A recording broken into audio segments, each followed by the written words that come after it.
Swadee Krap and welcome to another TNT Thailand News Today from the Thaiger. I'm actually, obviously outside and it's starting to rain. So we'll keep persisting while the rain is fairly light. I don't want to get my hair wet, do I?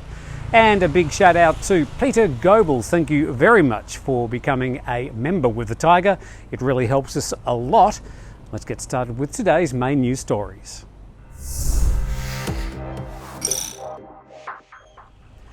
Thai Airways is launching a limited number of direct flights from Europe to Phuket ahead of the Southern Islands' still planned July 1st reopening. The national carrier, currently in the throes of restructuring after teetering on the brink of bankruptcy, has started selling direct flights from 4 European cities to Phuket. The flights are initially aimed at hundreds of tour agents who will be invited to take test trips during Q3 this year.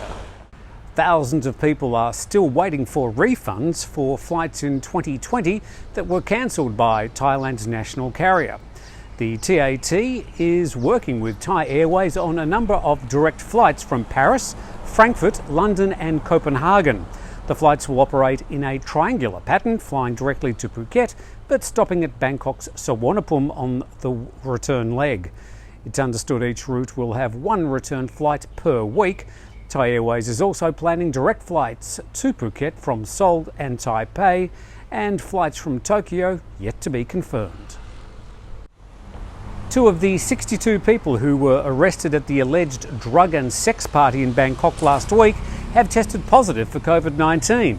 Large gatherings are prohibited in Bangkok, particularly those where people are in close contact, to prevent the spread of the virus. Reports say the large gathering at the Pharos sauna was a chemsex event involving drugs to enhance sex.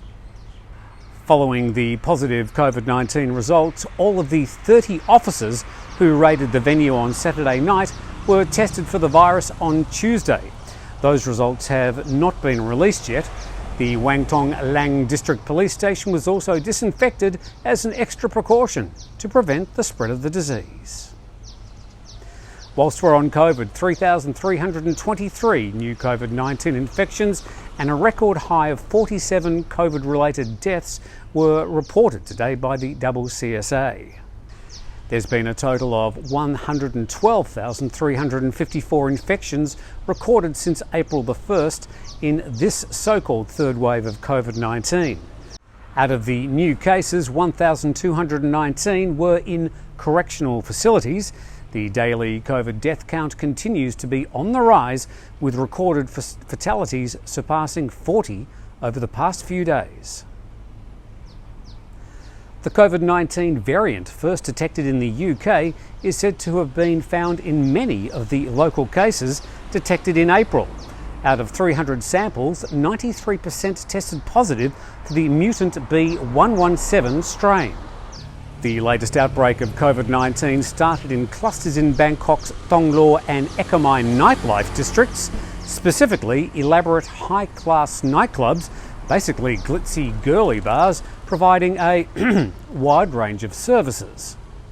Early on in the outbreak, health officials detected the COVID-19 variant, which is said to be more contagious than the original strain of the coronavirus. Over the past 2 months, more than 100,000 people have been infected with the coronavirus and more than 700 COVID patients have died. This month, 3 more COVID variants have been detected in Thailand, including the strain first found in Brazil, which was detected and contained in quarantine. This episode of Thailand News Today is sponsored by RE Marketing. This is the same company the Thaiger uses for all our SEO, marketing and web traffic requirements. The Thaiger's also offering huge discounts on all marketing campaigns right now. Details in the description below. Pattaya officials are saying they're ready to reopen to foreign tourists this year under a model similar to Phuket, but only if 70% of residents are vaccinated against COVID. Local officials are seeking more vaccine doses in an effort to reach herd immunity, in an effort to attract people back to one of Thailand's most popular tourist destinations. Under the plan Pattaya Move On, quarantine in Pattaya would be waived for foreign travellers who are vaccinated against the coronavirus. Pattaya's mayor says they plan to reopen to foreign tourists during the fourth quarter of the year. City officials are targeting tourists from Germany and Russia. The mayor says only tourists who are fully vaccinated and are travelling from countries that are classified as low risk by the Public Health Ministry will be allowed to enter Pattaya under the proposal.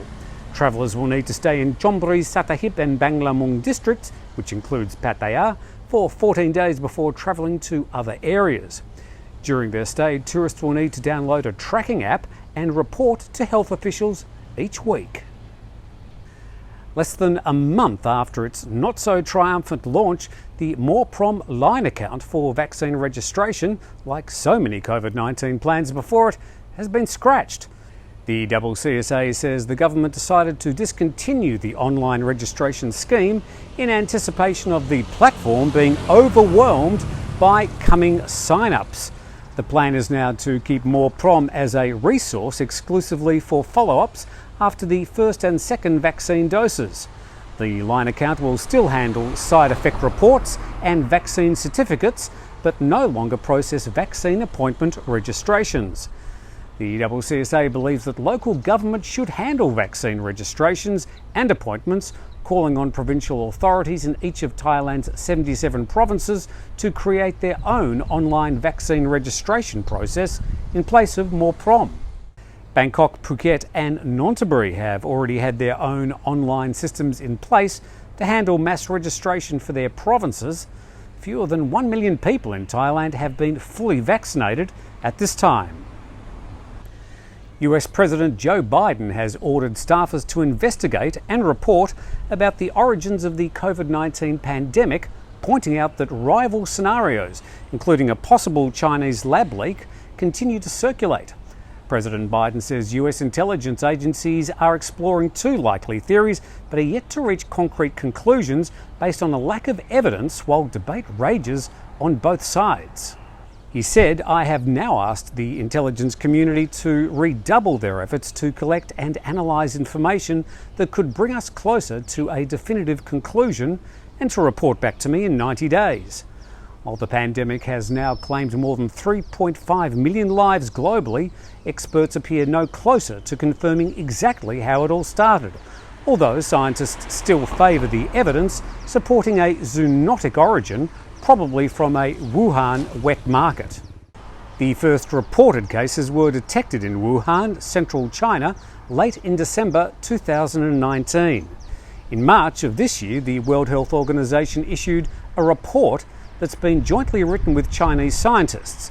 The WHO had spent 4 weeks in the Wuhan area and concluded that the virus had probably jumped from bats to humans via another animal. They appear to dismiss the theory it could have been the result of an accident at a research laboratory. And indeed it appears that the rain has held off. We got through the entire report. Thanks for coming all the way to the end, and sorry about my wobbly hand holding the selfie stick, but hopefully we got most of the news through to you today. From all of us here at The Thaiger, thank you very much for watching. Don't forget to subscribe to the channel. That really helps us, and we look forward to seeing you again tomorrow.